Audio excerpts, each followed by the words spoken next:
constituée en Assemblée nationale, considérant que l'ignorance, l'oubli ou le mépris des droits de l'homme sont les seules causes des malheurs publics et de la corruption des gouvernements, ont résolu d'exposer dans une déclaration solennelle les droits naturels, inaliénables et sacrés de l'homme.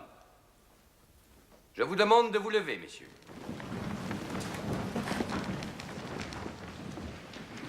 Article 1er. Les hommes naissent et demeurent libres et égaux en droit. Les distinctions sociales ne peuvent être fondées que sur l'utilité commune.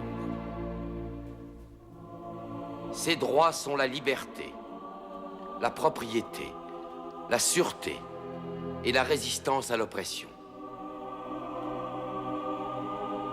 Le principe de toute souveraineté réside essentiellement dans la nation. La loi n'a le droit de défendre que les activités nuisibles à la société. Tout ce qui n'est pas défendu par la loi ne peut être empêché. La loi est l'expression de la volonté générale.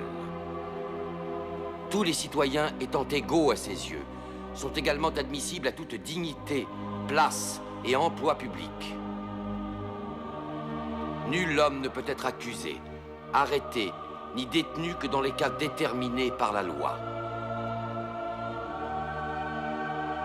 Tout homme est présumé innocent jusqu'à ce qu'il ait été déclaré coupable. Nul ne doit être inquiété pour ses opinions, même religieuses. La libre communication des pensées et des opinions est un des droits les plus précieux de l'homme. Tout citoyen peut donc parler, écrire, imprimer librement, sauf à répondre de l'abus de cette liberté dans les cas déterminés par la loi. La garantie des droits de l'homme et du citoyen nécessite une force publique. Cette force est donc constituée pour l'avantage de tous.